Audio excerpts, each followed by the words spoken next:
Alright guys, so I've got the point pretty much hammered to it. I am going to stop right here. I'm going to put it in the heat it up, brush it off real good.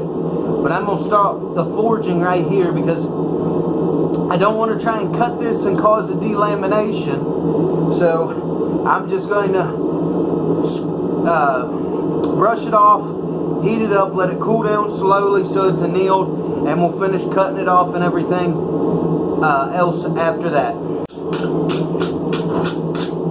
Alright guys, so this has been cooling down slowly on its own. And like I said, I forged it to a point, but I just didn't want to push it. I already had one piece delaminate because I was probably working it too cold. So I didn't want to push this one anymore. So we'll just come in here and make out, I guess, the guitar pick shape. I really wish I had a guitar pick to mimic, but that looks similar. And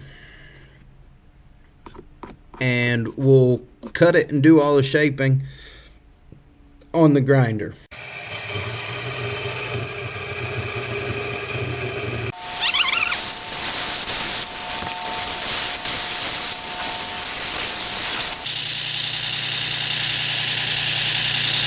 Looking pretty good. Let's cool it down and flip it over.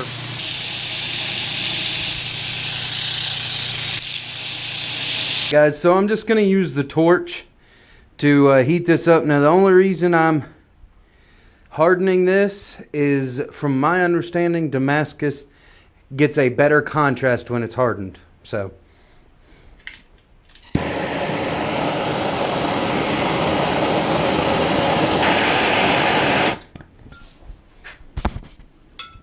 oh, and we dropped it.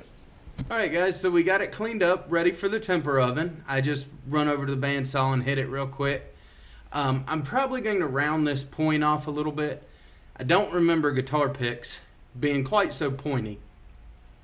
So I'll do that after the temper cycle, but I want to get it in the temper. So normally we use ferric chloride to etch Damascus, but I am out of it at the moment. And I don't really want to do vinegar because I heard that that's a long wait time.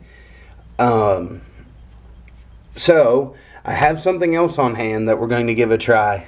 For what I read, it works. It gives it a little bit different of a look. So let's go ahead and try it.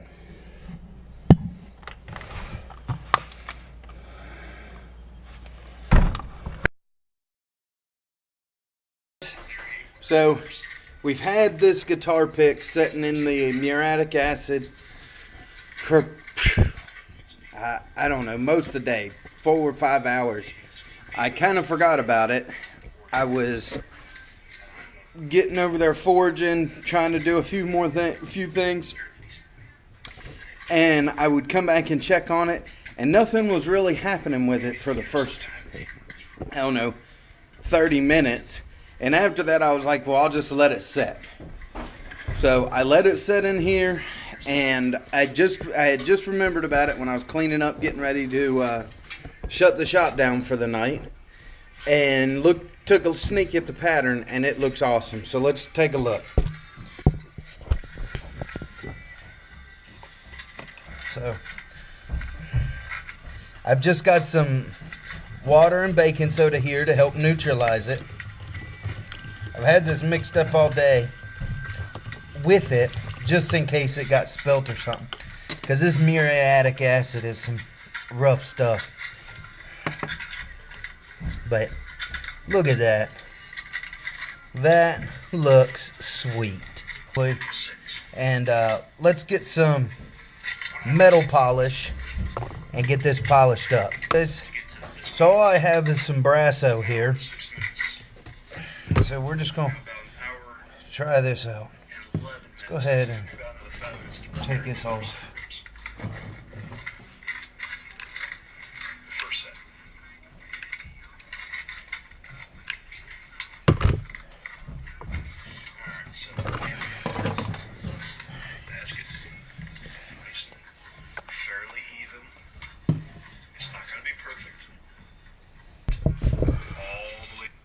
Alright guys, so it doesn't give it its real standoff look to it, and I can feel that it doesn't really etch into the metal as much. So as far as using this muriatic acid, I'm not sure if I'm sold on it. I don't know if I like it. Kind of disappointed. I mean, you can see the pattern. It's there. I mean, I love it. I can't wait. But it just doesn't, like, it didn't darken the carbon content. What I think this is, I can't remember. Oh, this is the piece, so I don't know for sure. But it's by Alabama Damascus. So I'm reckoning it's like 1084 or 1095. But it doesn't darken it like ferric chloride does. Ferric chloride, like this piece here, that's just a little test piece. You can really see how it darkens the layers there.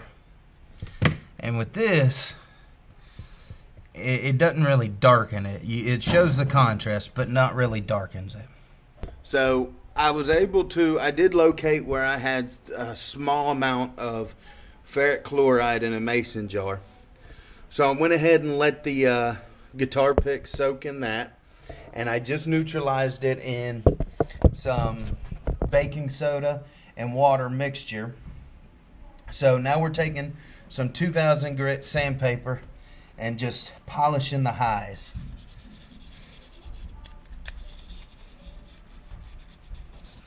Man, that is pretty. Let's take some polish, see if we can't polish it up. Now I don't have any like Flitz metal polish, or I used to have some others, but I have some Brasso, so we'll see how that polishes up some.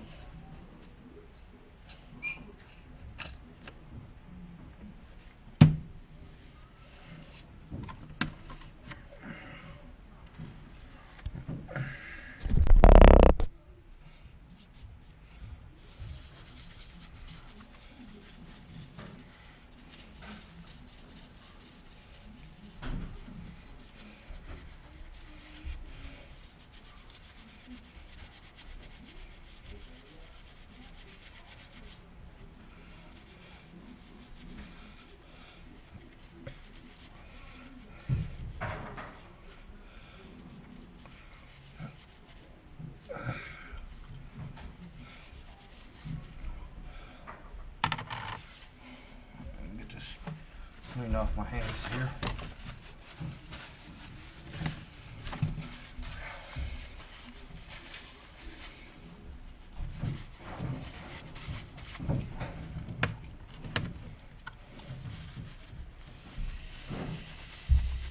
Oh.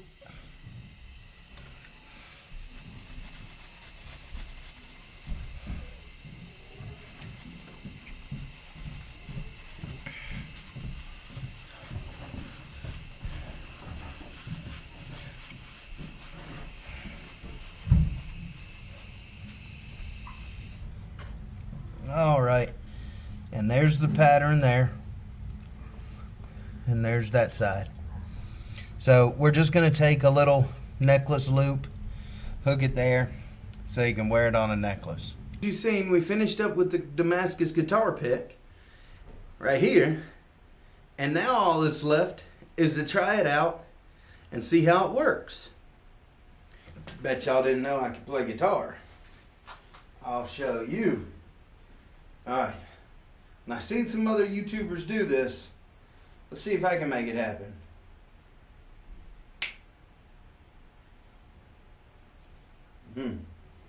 I don't know. Let's try again.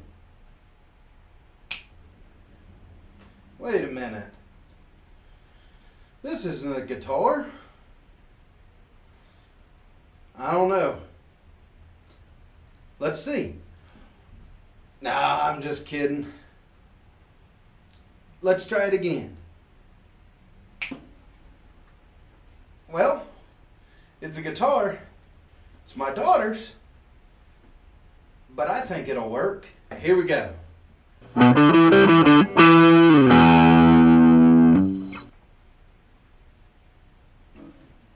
What y'all think of that one? You want another one? All right. Here's the next one.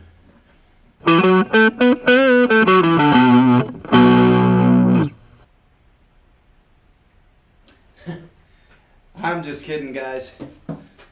Those little guitar riffs were recorded for me by a fellow that goes to my church.